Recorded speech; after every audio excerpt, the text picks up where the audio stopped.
The Valley Current.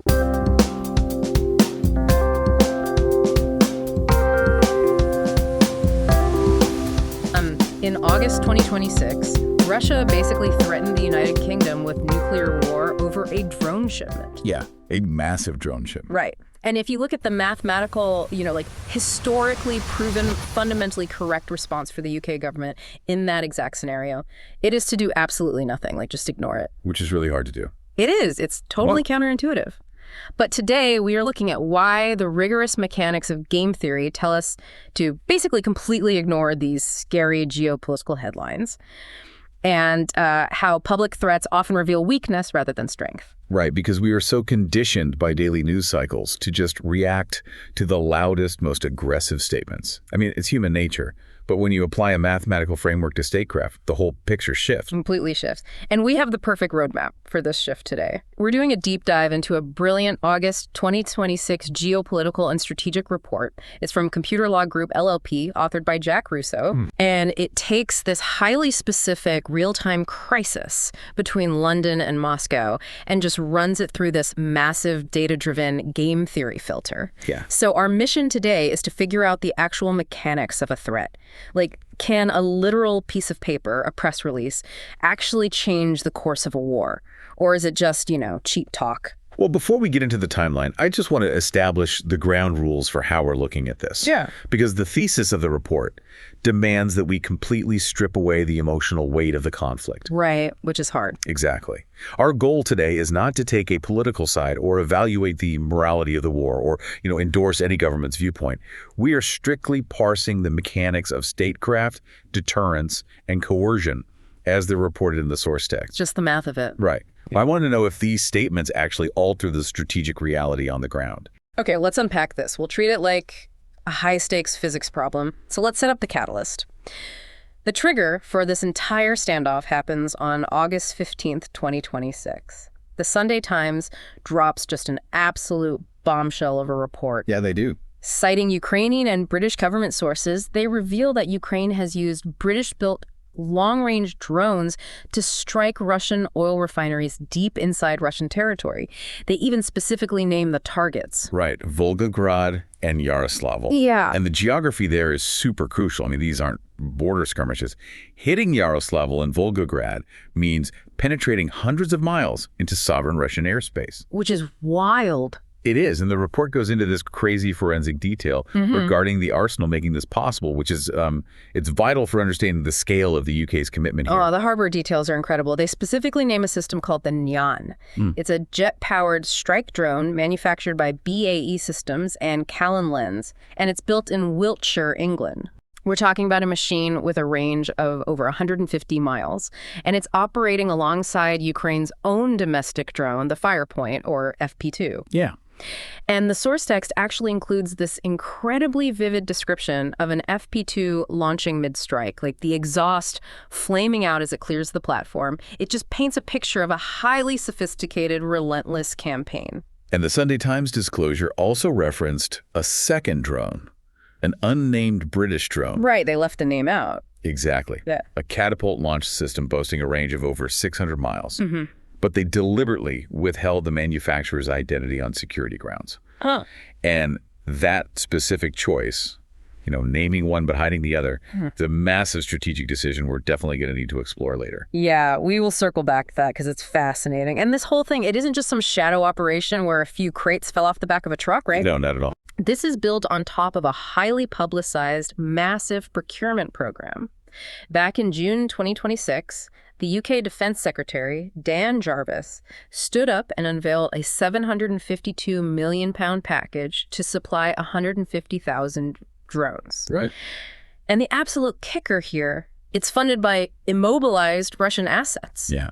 Using an extraordinary revenue acceleration loan mechanism. Which, from a diplomatic standpoint, that is adding severe insult to injury. Absolutely. Moscow is watching a campaign executed against its own critical infrastructure, funded by its own frozen state capital. Yeah. So naturally, the rhetorical clash following the Sunday Times article was immediate, and it was severe. Right. So within 72 hours, the Russian embassy in London puts out an official blistering statement. They threaten, quote, consequences for which it will have to answer. And the language was incredibly pointed. They said the deeper the UK's involvement in this terrorist machinery, the higher the price it will pay. And Russian state media simultaneously started churning out commentary, framing the UK's actions as a direct path toward nuclear war. It's just a textbook escalation of public rhetoric meant to saturate the domestic and international news cycle. Right. But the UK Ministry of Defense didn't blink at all. They fired back a statement that was brief, dense, and just unyielding. They said, "We stand shoulder to shoulder with Ukraine. Russia should be in no doubt about the resolve of this government." Wow. So you have these two massive opposing statements just colliding. So let's run those statements through the game theory framework. Okay. The foundational concept here is the Nash equilibrium. Right, named after John Nash, the mathematician. Exactly. In any strategic game, a Nash equilibrium is a state of play where no single player can improve their position by unilaterally changing their strategy. Okay. Because everyone is already making the best possible decision given everyone else's decisions. The system achieves a sort of stability. I mean, I'm trying to square that with the reality of missiles hitting oil refineries. War is like the furthest thing from stable. Are they just negotiating with explosives? Well, the report highlights this exact paradox. War itself is a Nash disequilibrium. It represents a catastrophic failure to find a stable bargaining path. Both sides are destroying immense value.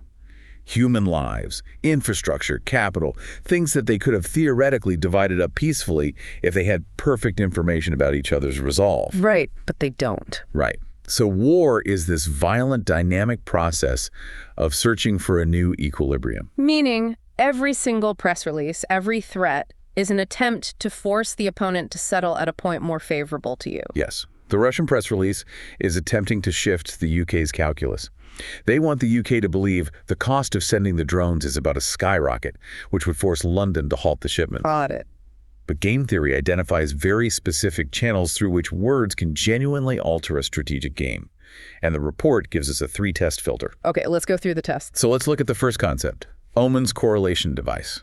I'm not familiar with Oman. How does a correlation device work in a conflict? Imagine a traffic light at a busy intersection. The light itself has no physical power. It cannot stop a speeding truck. Yet when it turns red, drivers stop. Right. It works as a correlation device because it provides a shared public signal that coordinates behavior between parties who share a common interest. And in this case, the shared interest is not dying in a car crash. Exactly. Okay, applying that to the drone standoff. The Russian threat is the red light. They are flashing it at the UK, signaling them to stop the shipments. But ask yourself, what happens to the traffic light analogy when the two drivers do not share a common interest? Ah, right. The UK wants Ukraine to have the hardware to defend itself. Russia wants the hardware destroyed. There is absolutely no mutual desire to avoid a collision on this specific issue. I mean, the UK's stated policy is essentially to press the gas pedal to the floor and drive straight through the intersection. Right. So the signal fails because the preferences are fundamentally opposed. A press release cannot act as a correlation device when one side is actively trying to disrupt the other's goals. Makes sense. So since the shared interest doesn't exist, we move to the next theoretical channel, which is test 2, James Fearon's concept of audience costs. Audience costs. So this implies the statement isn't necessarily meant for the enemy at all. It's meant for the people listening at home. That is the absolute core of Fearon's theory. It explores how leaders tie their own hands to make a threat or a promise credible. Okay.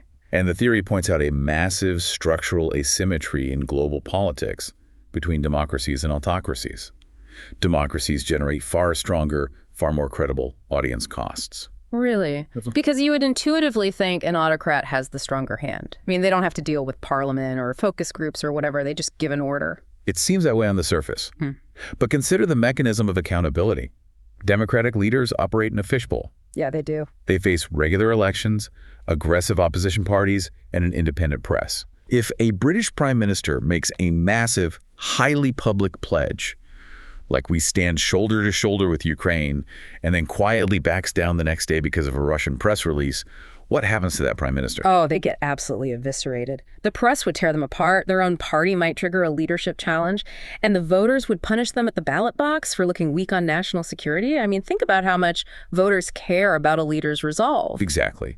Their hands are securely tied by their own democratic machinery. The political cost of backing down is just too high. Wow. An autocrat, however, controls the state media apparatus and doesn't face genuine democratic elections. If an autocrat makes a sweeping threat and then decides it's too risky to follow through, they can simply command their state television to stop talking about it. That's true. They manufacture their own domestic reality. That completely flips the script. So the UK Ministry of Defense's brief statement is actually a vastly stronger strategic commitment than the Russian embassy's threat of consequences. Yes. Because the UK government would pay a tangible, severe domestic price for retreating, while Russia's hands remain completely free to bluff without any domestic penalty. Right. Which leads us to test 3. We have to evaluate the credibility of the bluff itself using Thomas Schelling's concept of commitment. Now, Schelling, I know. The classic game of chicken. Yeah. 2 cars driving head-on toward each other on a single-lane bridge. You win by unscrewing your steering wheel and throwing it out the window so the other driver sees it. Exactly. You manufacture shared risk by making it visibly impossible for you to swerve. So the question we have to ask about the August 2026 press release is, did Russia throw the steering wheel out the window? Did they reveal credible, new information about their resolve to escalate? Okay. And to calculate this, the report relies on a mathematical process called Bayesian updating. Walk me through the math on that. I understand updating a belief, but how does Bayes factor into geopolitical threats? Think of Bayesian updating like an insurance company pricing a driver's premium. Oh. You start with a prior probability, right? Like a baseline assumption of how risky a driver is. Sure. Every time that driver gets into a fender bender, the insurance company updates the math. The driver's credibility as a safe bet drops. New evidence constantly revises the prior assumption. So if a country makes a threat, you assign it a credibility score, say 50%. But if they don't follow through, the next time they make a threat, the math dictates you price it at maybe 30%. Exactly. And the source report provides a devastating chart detailing this exact calculation. It is titled The 4 Years of Eroded Red Lines. Wow. It applies Bayesian updating to the ledger of threats versus outcomes from 2022 to 2026. The history here is incredibly dense. Let's look at the major data points in that chart. So in June 2022, Western countries began supplying HIMARS rocket systems. At the time, Russia called it a major escalation, threatening strikes on decision-making centers and unspecified consequences for the suppliers. And the outcome? They launched conventional strikes within Ukraine, but took zero kinetic action against the supplier nations. Then we jump to January 2023, Western main battle tanks. Leopards, Abrams, Challengers. Russia formally designates this a red line. They state the tanks will burn and issue massive warnings about NATO crossing a point of no return. Right. The tanks were fielded, the supplier retaliation was zero. Moving into late 2023 and 2024, the F-16 fighter jets are authorized for transfer. Russian officials call it a colossal risk, injecting heavy nuclear-capable framing into the discourse. The jets are delivered. Again, no retaliation against the suppliers. But the tension really spiked in November 2024. ADCMS and Storm Shadow missiles were authorized for use deep inside Russia. Russia formally revised its nuclear doctrine in response and claimed it was now technically at war with NATO. And the response was a demonstrative non-nuclear launch of a new intermediate-range missile, the Oreshnik, aimed at a facility in Kyiv. Right. It had absolutely nothing against Washington or London. And finally, what has to be the reddest line of all? August 2024, the Ukrainian ground incursion into the Kursk region, a foreign armed military force invading sovereign Russian territory and holding ground. And the response was striking in its restraint regarding horizontal escalation. It was merely a grinding, localized, conventional counteroffensive. There's no massive retaliation against the nations supplying the armor that crossed the border. So let's run that through the insurance underwriter's desk. The boy has cried wolf 5 distinct major times. Yeah. The Bayesian math is ruthless here, because every single prior red line was crossed without the threatened consequence manifesting against a supplier. The market prices the credibility of the new August 2026 threat at near zero. There is no new, credible information being presented. Exactly. They haven't thrown the steering wheel out the window. Yeah. They are simply revving the engine while keeping their foot firmly on the brake. So what does this all mean? The press release fails the traffic light test because our interests are opposed. It fails the audience cost test because autocracies don't face democratic accountability. And it fails the commitment test because Bayesian updating zeroed out their credibility years ago. Where does that leave the standoff? It leads to what game theorists call a babbling equilibrium. A babbling equilibrium. Yeah. The threat is classified as cheap talk. It costs nothing to issue the press release, and it will cost nothing to abandon the threat when the drones keep arriving.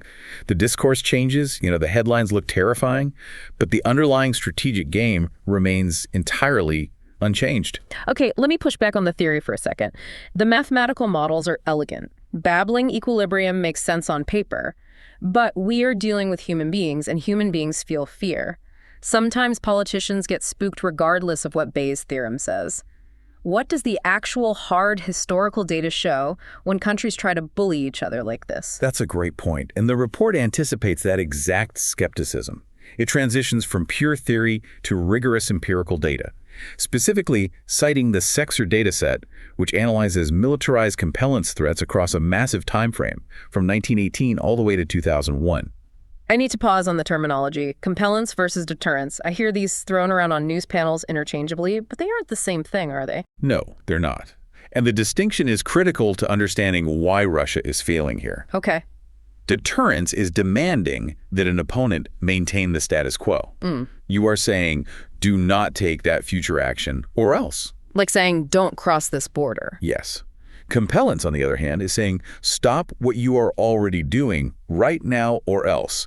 You are demanding a reversal of an ongoing policy. And the UK is already deeply committed to this drone program. The £752 million package is already in motion. The factories in Wiltshire are already humming. Russia isn't deterring a future action. They're trying to compel the UK to halt an active, ongoing supply chain. Right. And Thomas Schelling pointed out decades ago that compellence is inherently far more difficult to achieve than deterrence. Why is that? Because it requires the target to visibly humiliate themselves. Deterrence allows the target to save face by simply claiming they never intended to act in the first place. Compellence demands a public, visible submission. Right. So when you look at the Sexer data spanning those 80-plus years, how often does a demand for public submission actually work? Militarized compellence threats succeed only about 39% of the time. That is abysmal odds. Before you even factor in the boy who cried wolf history, just fundamentally demanding someone stop an ongoing action fails 3 out of 5 times. The data takes that a step further, and this is perhaps the most counterintuitive finding in the entire analysis. If you isolate the data set to look strictly at compellence threats made by nuclear-armed states, the success rate does not increase. It drops dramatically. Wait, how is that mathematically possible? If you were sitting on an arsenal that can end the world, shouldn't your threats carry maximum weight? How does having the ultimate weapon make you less persuasive? Well, the coercion success rate for nuclear-armed states plummets to 20.4%. Wow. And the mechanism behind this drop is the concept of proportionality. Meaning the punishment doesn't fit the crime? Exactly that. Nuclear weapons make a specific, localized demand vastly less credible because their use is insanely disproportionate to the geopolitical stakes at hand. Right. Consider the calculus. The UK ships some jet-powered drones to Ukraine. Is the Russian leadership actually going to initiate a chain of events that ends human civilization over a drone shipment? No. The threat is too massive to be believed. It introduces a credibility gap. So Russia finds itself trapped in the absolute lowest probability cell of the entire compellence matrix. They are demanding a halt to an ongoing policy using a thinly veiled nuclear threat that is wildly out of proportion to the specific issue. The mechanism of success is fascinating. The coercion didn't work because the Russian threat was objectively highly credible. It worked because Chancellor Olaf Scholz chose extreme risk aversion. He engaged in self-deterrence. He publicly reasoned that the Taurus missile, with its 500-kilometer range, could theoretically be used to strike targets in Moscow, and he decided Germany must not cross that specific threshold and become a party to the war. He internalized the fear and did the coercing for them. It is the textbook definition of self-deterrence. The target validates the hollow threat by choosing extreme caution over strategic calculation. I mean, think about what that means for anyone listening who negotiates, whether in business or just daily life. Coercion only works if the target permits it to work. If you back down to a mathematically hollow threat, you are not buying safety. You are financing the next threat. You are teaching the adversary that shouting at you is a viable strategy. The report draws a direct corollary for London here. Russian threats against the United Kingdom will succeed precisely to the degree and only to the degree that the UK government permits them to. Let me pivot to the messaging strategy itself. If the game theory proves the threats are just a babbling equilibrium, and the historical data shows compellence usually fails, why does Russia bother issuing these elaborate press releases at all? What is the actual structural goal of their communications department? The answer lies in alliance arithmetic, specifically a framework called balance theory. Balance theory. I'm imagining like a geopolitical seesaw. It was introduced by the psychologist Fritz Heider and later formalized for signed networks by mathematicians Cartwright and Harari in the 1950s. The underlying logic is something every single person on Earth understands. The friend of my enemy is my enemy. The oldest rule in the book. Exactly. In a triad, a three-way relationship matrix, networks naturally seek balance. A mathematically balanced triangle features either all positive ties, meaning everyone is an ally, or exactly one positive tie and two negative ones, two allies standing together against a common foe. Let's map the current triad. We have Russia, Ukraine, and the United Kingdom. Right, so Russia is engaged in an active war with Ukraine. That is a hard negative tie.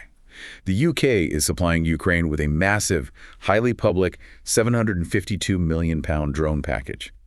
That is a strong positive tie. Leaving an unbalanced equation between Russia and the UK. To balance the triad, Russia has to manufacture a second negative tie.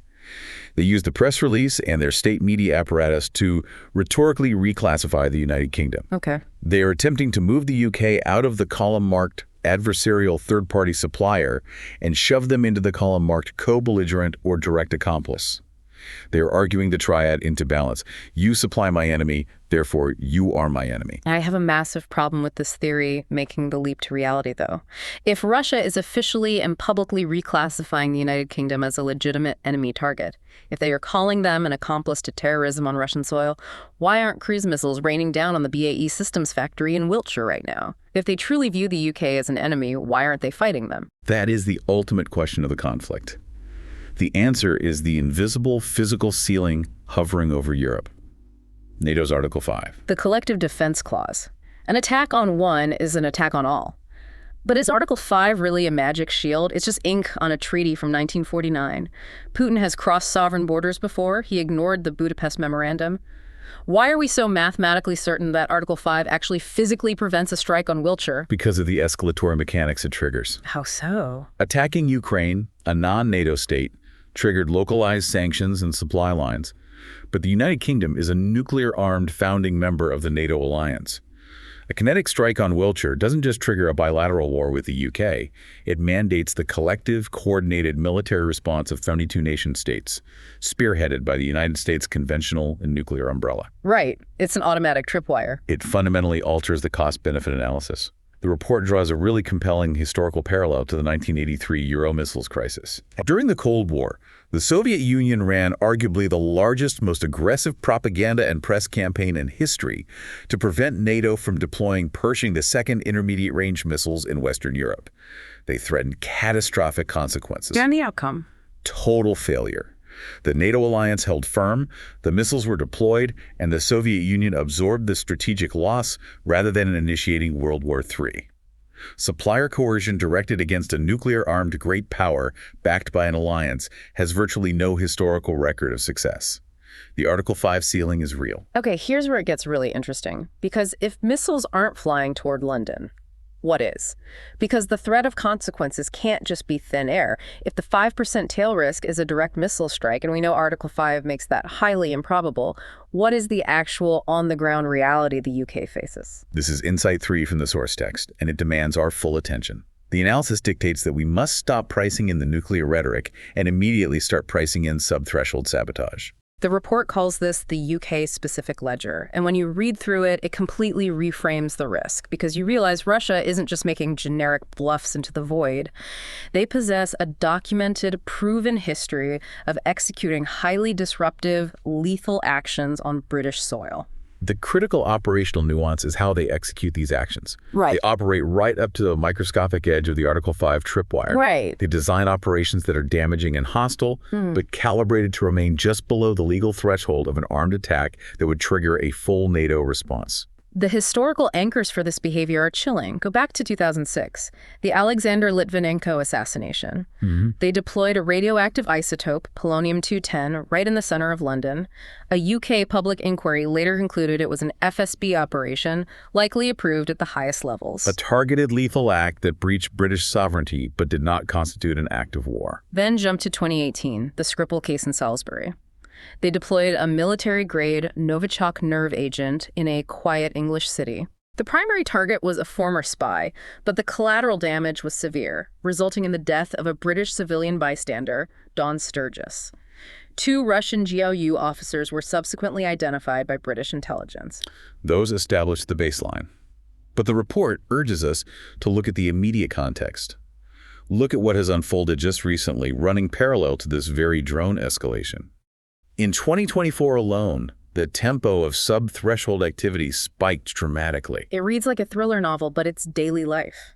In 2024, an RAF jet carrying the British Defense Secretary, Grant Shapps, had its GPS and communications electronically jammed while flying near the Russian exclave of Kaliningrad. Shortly after, there was a major arson attack on a Ukraine-linked logistics warehouse in Leighton, East London.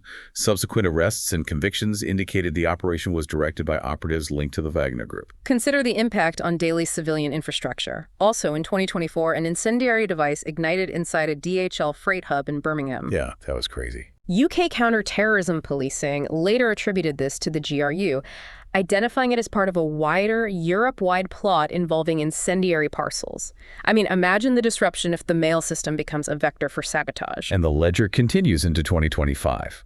A Russian research vessel, the Yantar, was documented loitering suspiciously over critical UK undersea internet and communications cables.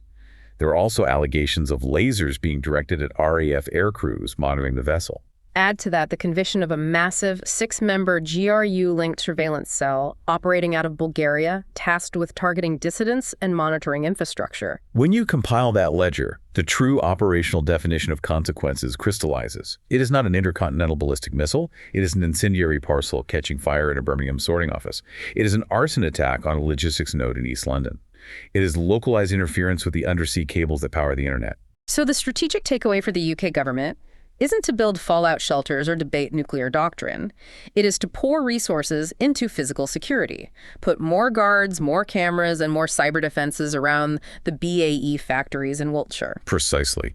The game theory dictates you ignore the nuclear framing, which is engineered strictly for domestic audience management and to paralyze risk-averse politicians, and you prepare your domestic security apparatus for a deniable, sub-threshold sabotage campaign. Synthesizing all of this, the babbling equilibrium, the failure rates of compellence, the Article 5 ceiling, and the very real history of sabotage, the author of this report, Jack Russo, lays out 3 specific scenarios for the next 12 months.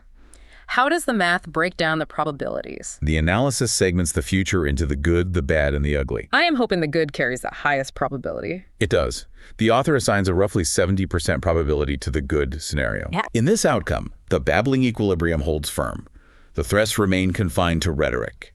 The UK proceeds with supplying the £752 million drone package. The 9 and FP2 systems continue their operations, and Russia's kinetic response remains confined to conventional strikes within the established Ukrainian theater. So essentially the status quo. Why does the math favor that so heavily? Because it represents the revealed equilibrium of the entire conflict thus far.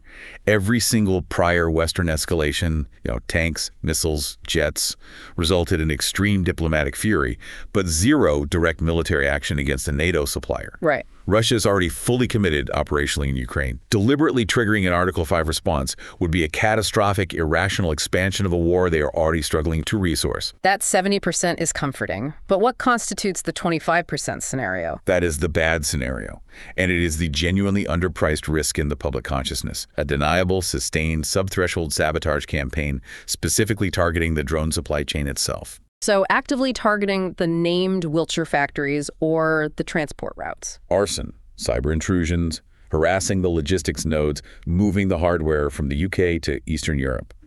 It is a highly credible scenario because it is a direct continuation of their established behavioral pattern, like the Leighton warehouse fire, rather than a radical departure from it.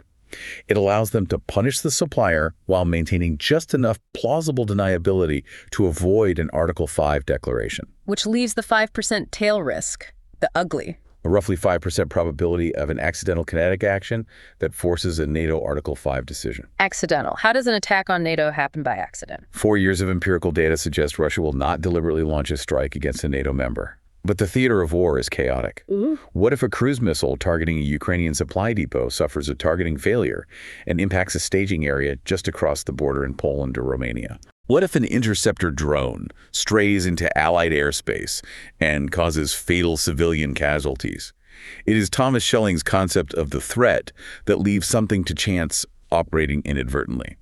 That residual 5% is the reason the systemic tension never drops to absolute zero. That perfectly frames the physical risks. But looking at that 25% risk of sabotage against the supply chain, it brings up a massive public debate that erupted in the UK immediately after the Sunday Times article was published. Oh, yeah? A significant portion of the public was furious about the transparency. They were saying, why on earth did the papers publish this? You are handing Russian intelligence a target list.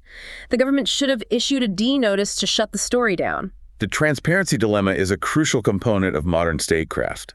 But the report takes time to correct a very widespread public misconception about how D-notices actually function. The DSMA notice system in the UK. The public generally assumes a D-notice is a draconian, legally binding gag order. It is not. It's not. No, the system is entirely voluntary. It carries absolutely no legal force. The government can advise against publication, but the final, absolute decision always rests with the newspaper editor. Furthermore, a UK D-notice has zero jurisdictional reach over overseas publications or the global internet. The idea that total secrecy could be maintained in the digital age is an illusion. Beyond the media landscape, the report makes a very practical point. It's an active war zone. Drones are going to crash or get shot down. Exactly. The moment one of those Wiltshire-built drones crashes into a Russian oil refinery, Russian military intelligence is going to sweep up the debris, analyze the components, trace the serial numbers, and reverse engineer its origin. They will identify the supply chain regardless of what a British newspaper decides to print. The report actually praises the editorial strategy of the Sunday Times. They use a specific term for it. Curated disclosure. The dilemma of transparency is a double-edged sword for a democracy. If you keep the entire drone supply program a complete impenetrable secret, you gain absolutely zero deterrent value. You fail to tie your own hands publicly, which we established earlier is the primary source of credible strength for a democratic government. If you don't make the public pledge, you don't incur the audience costs, you look uncommitted. Conversely, if you publish every single schematic, every transport schedule, and every factory location, you are simply handing the adversary a menu for their sabotage operations. All right. The Sunday Times navigated a brilliant middle ground. They named the strategic commitment, which signals resolve and deters. They named one manufacturer, BAE Systems, and Callan Lens, whose involvement was likely already suspected by intelligence services. But they deliberately shielded the identity of the second manufacturer producing the 600-mile catapult drone. I'm trying to think of an analogy for this. Is it like hiding your valuables in a safe but leaving the porch light on so the burglar knows someone is home? Let's upgrade the analogy slightly. The report uses a playground metaphor that captures the dynamic perfectly. Telling the schoolyard bully, "My big brother walks me home every day, keeps you safe." That is a public deterrent. But telling the bully the exact street route, the exact time, and where your brother stops for coffee just hands them a tactical map for an ambush. Curated disclosure. You ensure the adversary knows you possess formidable backup, but you ruthlessly guard your operational security details. You maximize the audience costs while minimizing the sabotage surface area. Bringing this entire framework together, we have run the data, evaluated the probabilities, and stripped away the emotion. What is the final, actionable strategic takeaway for the UK government in the face of these threats? The summary provided by the analysis is unequivocal. Press releases and public threats do not change the Nash Disequilibrium. They are merely tools deployed to manage domestic audiences and attempt rhetorical reclassification. So the mathematically optimal move, backed by a century of compellence data. Ignore the rhetoric entirely. Treat the nuclear framing as babbling. Focus heavily on hardening the physical and cybersecurity at the drone warehouses and logistics nodes. And if they do attack? If a sub-threshold sabotage event does occur, the government must move rapidly to publicly attribute it. Prosecute it openly, exactly as they did with the Bulgarian spying. Public attribution strips away the plausible deniability that makes sabotage attractive in the first place. And the final step, maintain the Nash Disequilibrium by sending more drones. Send more drones. Backing down just validates the bullying tactic and guarantees you will face it again tomorrow. It is an incredibly clarifying way to view a chaotic, frightening news cycle. But the author, Jack Russo, leaves us with a final provocative thought at the very end of the report that I want our listeners to really chew on as they follow this conflict. It is a profound philosophical question that probes the very boundary between criminal vandalism and acts of war. He poses this scenario. If someone breaks one window, it is a police matter. It is vandalism. But what if they break 100 windows? What if they break 100 windows every single week, systematically, on purpose, as part of a coordinated campaign to paralyze a city? At what exact mathematical number does sustained subthreshold sabotage stop being a police matter and start being an act of war? Is there a quantifiable threshold for an armed attack under Article 5? It is the defining, unresolved question of modern alliance politics. If an adversary knows the threshold for war is a single cruise missile, they will never use a missile. They will simply deploy 1,000,000 matches. How many matches equal a missile? It is a terrifying, fascinating thought to leave on, and it perfectly encapsulates the murky diagnostic landscape we started with. That wraps up our deep dive into the intersection of game theory, geopolitics, and press releases. Led by Jack Russo, Computer Law Group LLP is a bespoke business litigation and founder-friendly boutique law firm with offices and licensed attorneys in Silicon Valley, New York, and Tampa Bay. And you can reach Jack at computerlaw.com and his team at www.computerlaw.com, where the newsletter we refer to is published in detail and readily available, commitment-free, with no paywalls or other charges.